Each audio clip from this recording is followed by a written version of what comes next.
Tahimik ang umaga sa gilid ng lumang palengke ng San Isidro.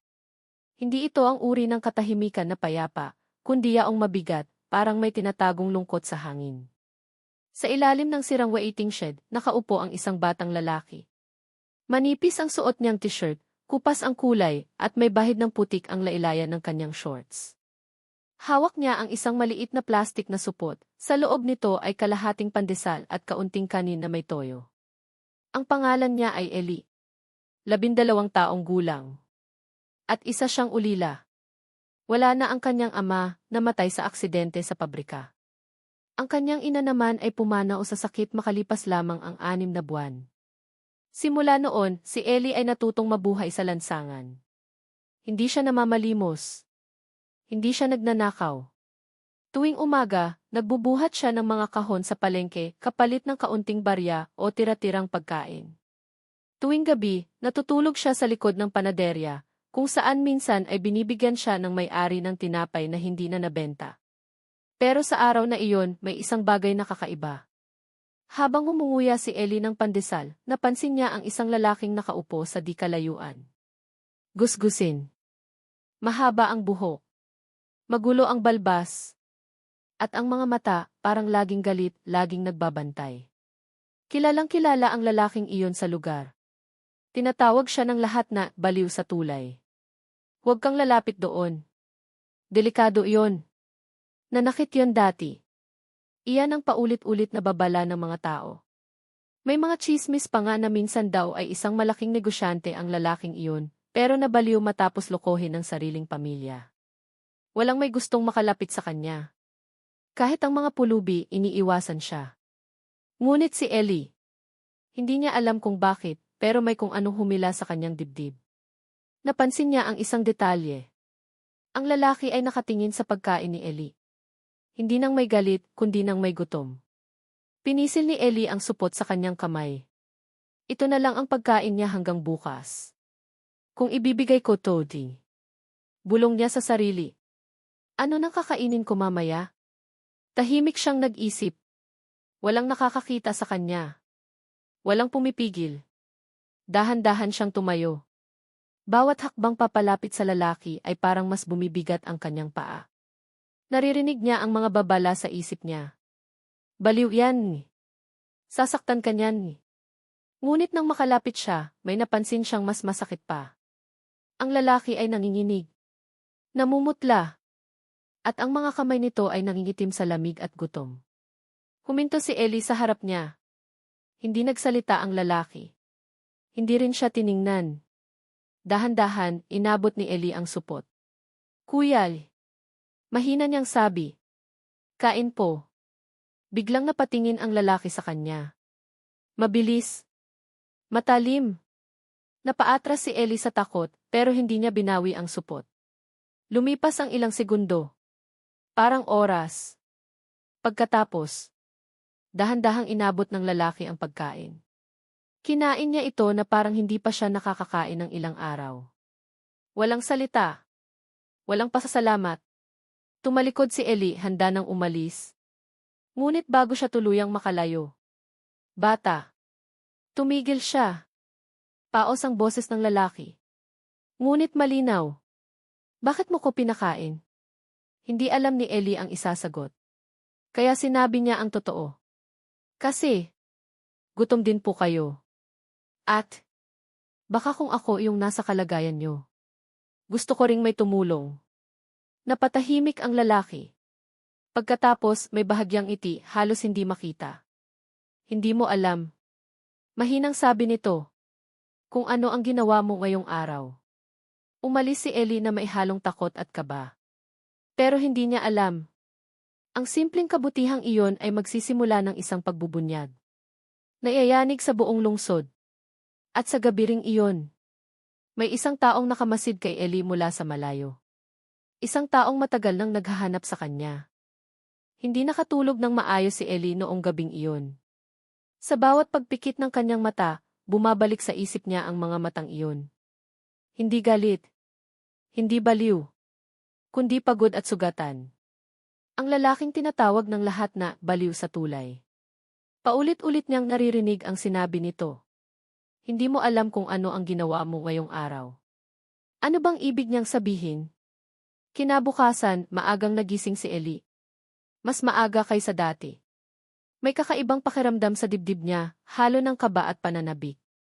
Hindi niya alam kung bakit, pero may parte sa kanya na gustong bumalik sa tulay. Bitbit niya ang isang maliit na tinapay na nakuha niya mula sa panaderya kagabi. Ito na lang ulit ang pagkain niya sa buong araw. Habang naglalakad siya papunta sa palengke, napansin niya ang mga bulong-bulungan ng mga tao. May nakita ka ba kahapon? Yung baliw, may batang kasama? Delikado iyon ah. Biglang bumilis ang tibok ng puso ni Ellie. Pinag-uusapan siya. Hindi siya lumingon. Hindi siya tumigil. Pero sa loob-loob niya, may tanong na ayaw mawala. Bakit parang may alam sila na hindi ko alam? Yan gilalaking Isis pangalan. Pagdating niya sa tulay, nandoon pa rin ang lalaki. Nakapwesto sa parehong lugar. Nakatitig sa ilog. Tahimik. Ngunit may isang malaking pagkakaiba. Malinis na ang mukha nito kahit papaano. May bakas ng paghugas. At ang mga mata nito. Mas malinaw. Lumapit si Ellie, mas maingat ngayon. Kuyal. Mahina niyang sabi. Dahan-dahang tumingin ang lalaki. At bumalik ka pa. Sabi nito, halos pabulong. Hindi ka ba natakot? Tumango si Ellie. Opo. Pero, gutom po kayo kahapon. Napatawa ang lalaki. Isang maikling tawa, mapait. Matagal na akong gutom. Sabi niya. Hindi lang sa pagkain. Tahimik si Ellie. Pagkatapos, parang may naalala ang lalaki. Ano ng pangalan mo, bata? Ellie po. Tumango ito. Ellie. Ako si Rafael. Nanlaki ang mata ni Ellie. May pangalan siya. Hindi lang Baliw. Hindi lang Pulubi. Isang tao. Yan, simula ng pagguho. Hindi agad nagsalita si Rafael. Parang pinipili niya ang bawat salita. May panahon. Panimula niya. Na ang pangalan ko ay iginagalang. Napatingin si Ellie sa kanya. Ako ang may-ari ng ACE Morales Construction. Patuloy ni Rafael. Isa sa pinakamalalaking kumpanya sa rehiyon. Hindi makapaniwala si Ellie. Talaga po? Tumango si Rafael. May bahay ako na may 3 palapag. May asawa. May anak. Biglang tumahimik. Isang anak na lalaki. Parang may pumutol sa boses niya. Ang pangalan niya. Daniel. Hindi na nakatingin si Rafael kay Ellie. Sa ilog na siya nakatingin ngayon. Isang gabi. Sabi niya. May pinirmahan akong kontrata. Isang malaking proyekto. Pero may isang problema. Dugtong niya. Ang kontratang iyon. Ay bitag. Napatigil si Ellie sa paghinga. Ang sarili kong kapatid. Sabi ni Rafael. Ang naglagay sa akin doon. Pagkakanulo pagkawala. Ikinuwento ni Rafael ang lahat. Paano siya unti-unting inagawa ng kapangyarihan. Paano binago ang mga dokumento. Paano siya pinaratangang nandaya. Isang araw. Sabi niya. Dumating ang mga pulis. Inaresto ako sa harap ng mga empleyado ko. Napayuko si Ellie. Wala akong kasalanan. Jeep ni Rafael. Pero wala akong ebidensya. Sa kulungan, doon nagsimulang bumigay ang kanyang isip. Hindi siya dinalaw ng asawa niya. Hindi rin ng anak. Lahat ng itinayo ko. Sabi niya. Nawala sa loob ng 6 na buwan. Paglabas niya ng kulungan. Wala na siyang bahay. Wala ng kumpanya. Wala ng pamilya. Sinabi nilang baliw na raw ako. Sabi ni Rafael. Kasi araw-araw kong sinasabi ang katotohanan. Napatawa siya ng mapait. Kaya tinanggap ko na lang ang bansag. Yan gilihim din hindi niya inaasahan. Tahimik si Ellie. Hindi niya alam kung ano ang sasabihin. Kaya po pala di. Mahina niyang sabi. Parang hindi kayo masama. Napangiti si Rafael. Bata. Sabi niya. Maraming tao ang mukhang maayos. Pero sila ang tunay na baliw. Tumayo si Rafael. May kinuha siya sa bulsa ng kanyang lumang jacket. Isang sirang susi. At isang pendrive. Ellie. Seryoso niyang sabi. Alam mo ba kung bakit ka importante? Umiling ang bata. Dahil ikaw lang ang taong tumingin sa akin bilang tao. Sabi ni Rafael. Iningatan ko ito sa loob ng 5 taon. Dugtong niya, hawak ang pendrive. Lahat ng ebidensya. Mga kontrata. Mga recording. Mga pangalan. Nanlamig ang kamay ni Ellie. Bakit po ninyo sinasabi sa akin to? Tumitig si Rafael sa kanya. Dahil may nakamasid sa atin mula kahapon. Biglang napalingon si Ellie. May isang lalaking naka-Amerikana sa di kalayuan. Nakatayo. Nakatitig. Siya. Bulong ni Rafael. Ang tauhan ng kapatid ko. Tumigil ang mundo ni Ellie sa sandaling iyon. Ang lalaking bumaba mula sa itim na sasakyan ay parang refleksyon ni Rafael. Parehong hugis ng mukha. Parehong tindig. Parehong mga mata. Ngunit kung si Rafael ay gusgusin, pagod at sugatan ng panahon. Ang lalaking ito ay malinis, maayos at makapangyarihan. Nakaitim na suit. Makintab ang sapatos. May relo na kumikislap sa sikat ng araw. Ngumiti ito. Isang ngiting walang init. Kuya. Sabi ng lalaki, malamig ang boses. Matagal na kitang hinahanap. Nanigas si Ellie. Ito na ba ang tinutukoy ni Rafael? Ito na ba ang kapatid? Dahan-dahang tumayo si Rafael, hinarap ang lalaki. Akala ko. Sabi niya. Matagal mo na akong pinatay. Bahagyang tumawa ang lalaki. Hindi pa. Sagot niya. Mas masarap panoorin kang mabulok. Yan gis pangalan ng kaibigan, dengue mukha ng kaibigan. Ellie. Bulong ni Rafael. Lumayo ka. Ngunit hindi gumalaw ang bata. Parang may pumipigil sa kanyang mga paa. Parang may nagsasabing kailangan niyang marinig ang lahat. Lumapit ang lalaki at iniabot ang kamay. Ako si Victor Morales. Pakilala niya. Ang kapatid na matagal nang patay sa isip mo. Nanlamig ang katawan ni Ellie. Morales. Pareho sila ng apelyido. Tingnan mo naman ang sarili mo. Patuloy ni Victor habang tinitingnan si Rafael mula ulo hanggang paa. Ganito ka na ba kahina? Ginawa mo yan. Mahinang sagot ni Rafael. Hindi ako. Napailing si Victor. Hindi. Sabi niya. Ikaw ang gumawa niyan sa sarili mo. Mahina ka kasi. Yan katotohanang pinilit itago. Humakbang si Victor palapit kay Ellie. Ikaw ang bata. Tanong niya. Tumango si Ellie, nanginginig. Kawawa ka naman. Sabi ni Victor na parang naaawa. Alam mo ba kung sino yan? Isa siyang kriminal. Dugtong niya. Isang baliw. Biglang humarang si Rafael. Huwag mo siyang idamay. Mariin niyang sabi. Ngumiti si Victor. Aba, marunong ka pa palang mag-alaga. Pang-aasar niya.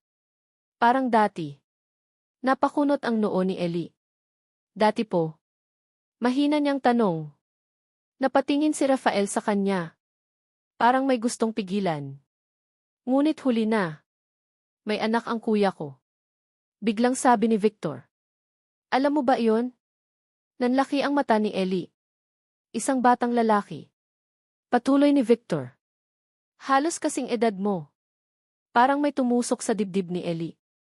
Ano po ang nangyari sa kanya? Tanong niya. Hindi sumagot si Victor agad. Sa halip tumingin siya kay Rafael. Sabihin mo. Utos niya. Sabihin mo sa kanya. Iyan yung anak din na wala. Napayuko si Rafael. Si Daniel. Mahina niyang sabi. Anak ko. Tumahimik ang paligid. Pagkatapos ng pagkakakulong ko. Patuloy niya. Kinuha siya sa akin.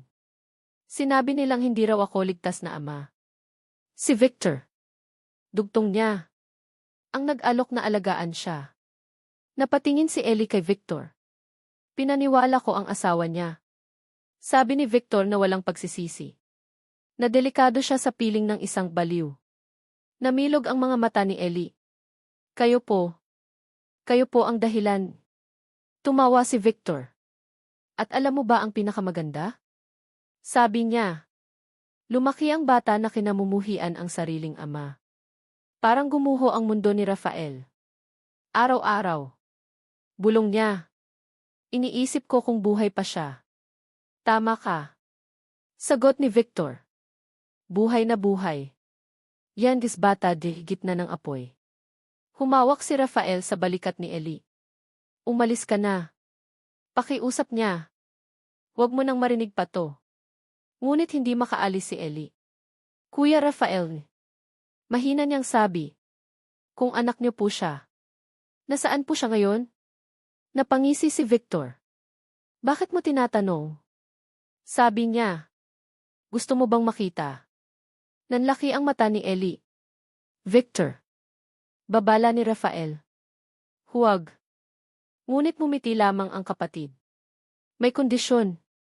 Sabi niya. Lumapit siya kay Ellie, halos magkatapat na ang mukha nila. Ibigay mo sa akin. Bulong niya. Ang hawak mo sa bulsa mo. Nanlamig si Ellie. Ang pen drive. Hindi. Sabi ni Ellie halos pabulong. Biglang nag-iba ang ekspresyon ni Victor. Bata. Sabi niya malamig na. Hindi mo alam kung sino ang kinalaban mo. Yan yung unang banta. Biglang may dalawang lalaking bumaba mula sa sasakyan. Malalaki. Tahimik. May mga baril sa baywang. Humigpit ang hawak ni Rafael kay Ellie. Tumakbo ka. Bulong niya. Ngunit bago pa makagalaw ang bata, may isang tinig na sumigaw mula sa kabilang gilid ng tulay. Ehay! Isang matandang babae. Isang tinderang matagal nang kilala si Ellie. Anong ginagawa niyo sa bata? Sigaw nito.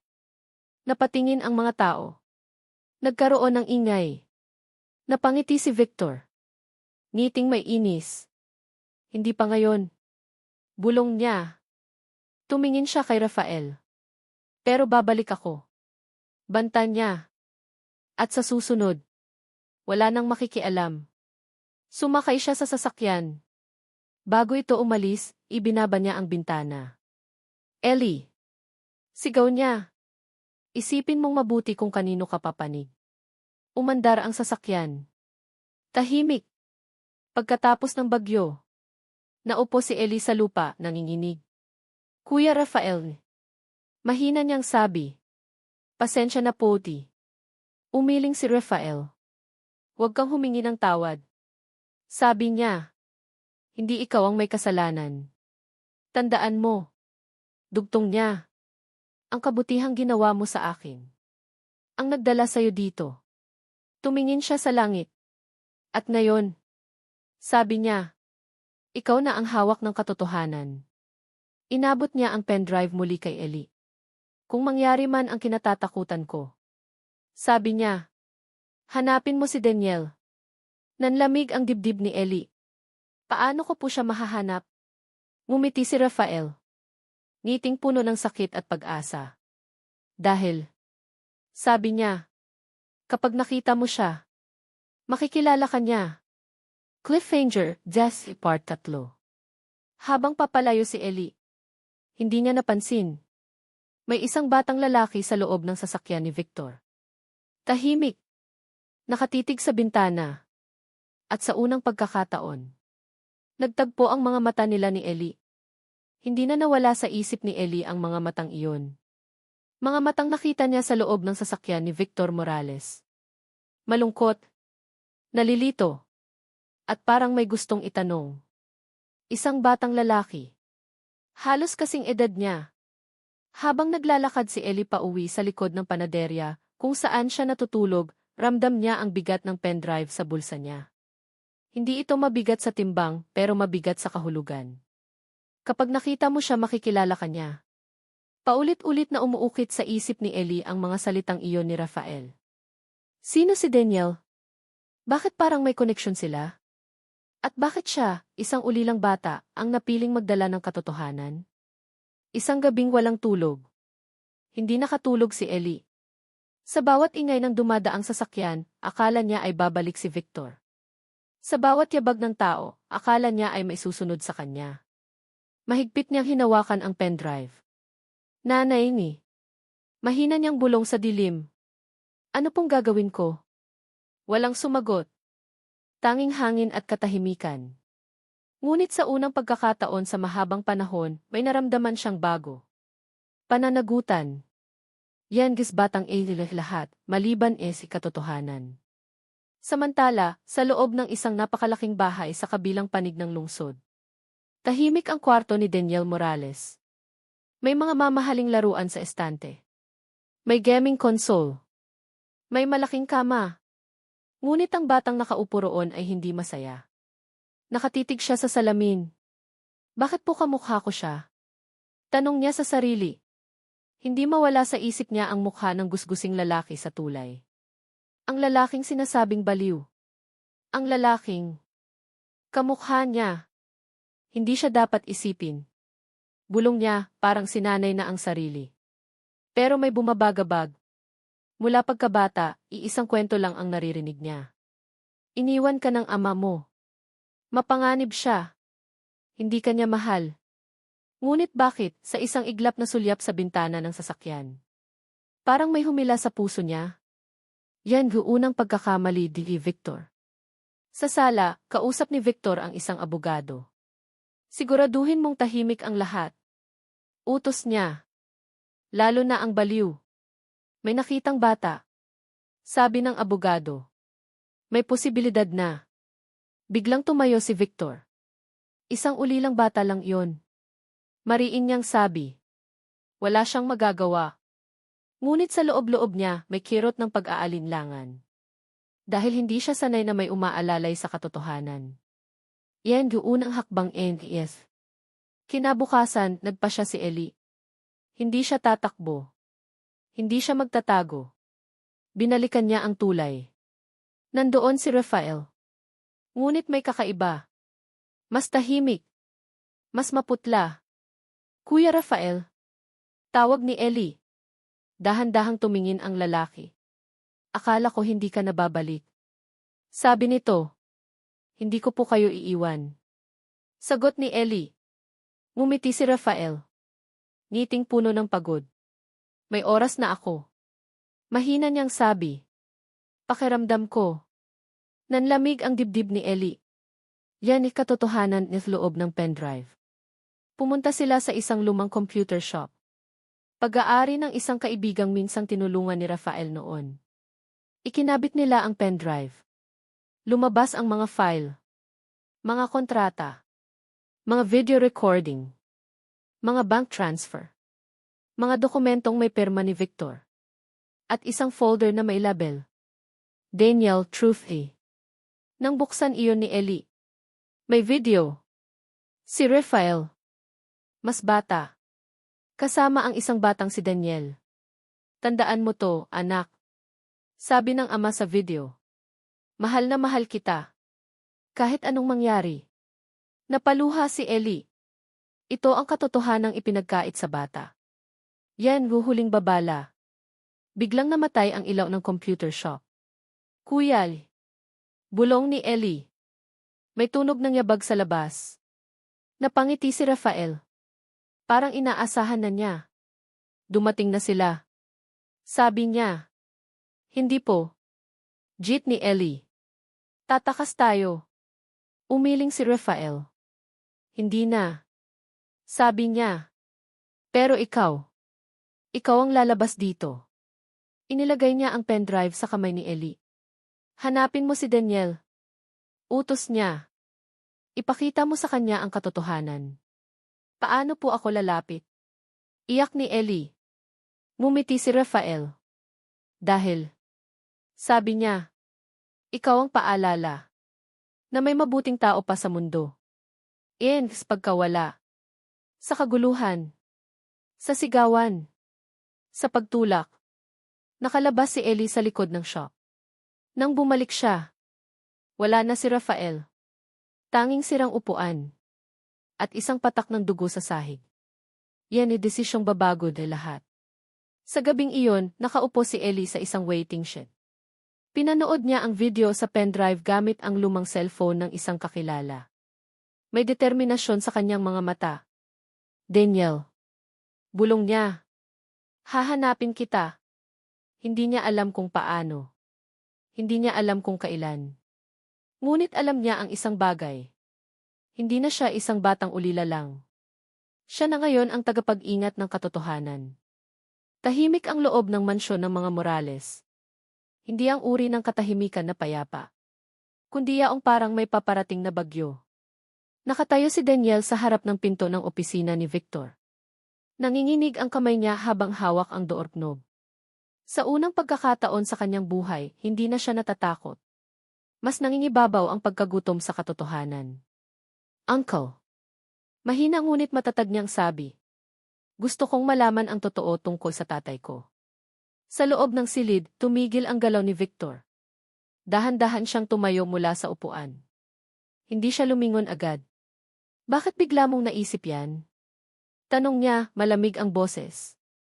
Dahil nakita ko siya. Sagot ni Daniel. Nanigas si Victor. Sa tulay. Dugtong ng bata. At kamukha ko siya. Yan kasinungalingang nagsimulang gumuho. Huminga ng malalim si Victor. Daniel. Sabi niya, pilit kalmado. Huwag kang maniwala sa kung sino-sino. Baliw siya.